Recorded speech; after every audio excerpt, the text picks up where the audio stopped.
Well, the cheetah has faced extinction before. I mean, what was it, hundreds of thousands of years ago? 10,000 years ago. 10,000 years ago, it went through a bottleneck where the population did, plummet.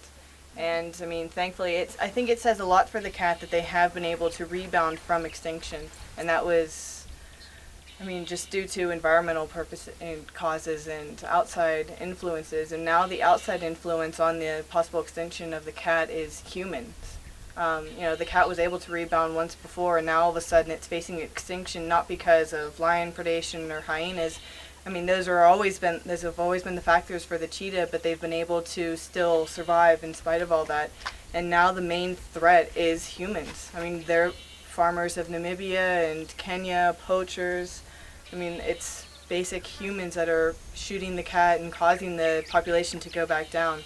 So that's why, CCF was established, was to face that problem, looking at the holistic approach and talking to farmers and figuring out why they're shooting the cat, hoping they'll see that the cat is becoming extinct. Because that is the other problem here in Namibia, is that, they do have, the largest remaining population.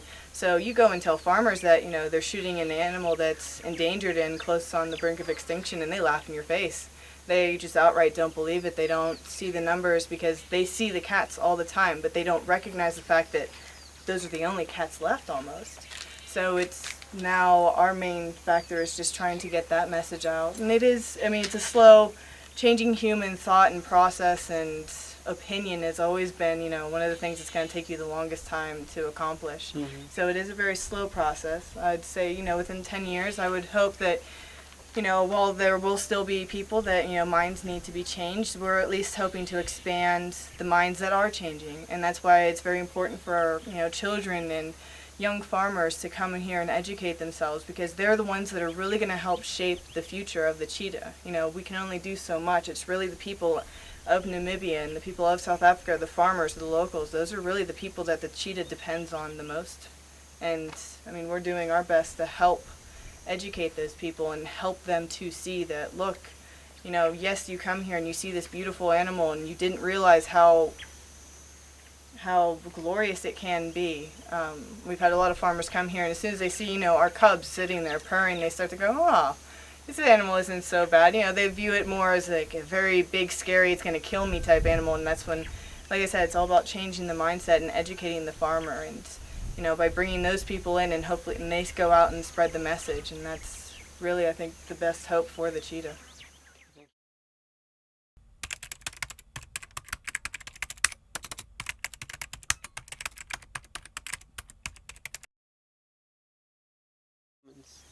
For me, definitely, I will always remember a cat we have here called Zina. She is the greatest cheetah in the world, ever. That's official. She's the most beautiful cat in the world, and she has the best dominance display of any cat I've ever seen. She's really feisty, and it's a joy feeding her every day. She probably hates my guts. She hisses at me and spits at me, but I love her even more for it. Yeah, I will. To go away from the hissing, I do love Zina. She's got to be the greatest cheetah.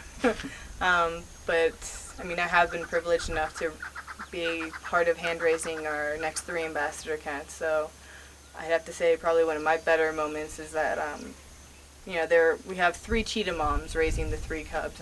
Myself, Anne, and Lori. We've been there. I came in about 2 weeks later, but I've been there hand feeding them bottles. So you develop quite a bond with an animal when it's really known you, since it can open its eyes. So I have a special bond with all 3 of them, but one in particular, Phoenix, he's kind of always been my little man. Lori has Soraya, Anne has Quasar, and Phoenix has always been, my little baby. That's what's special about these animals, that they can bond so quickly to humans. It makes it special, both with the cats that hiss and spit in our faces, because Zina reminds you that she's a true cheetah.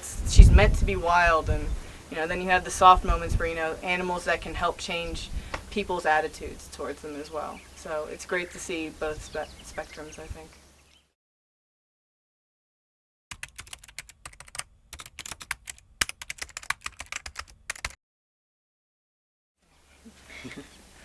For me, I always want to remain working with big cats, whether it be cheetahs or lions or tigers. I'd like to see myself working in situ in the field, trying to save the animal in its environment, rather than working in a zoo. I love being in, especially Africa. Africa's an amazing place to be, so definitely still with big cats, and definitely out in the field working with them. Yeah, I concur. Like I said, I've always wanted to work with cheetahs specifically since a kid, so this is, my ultimate.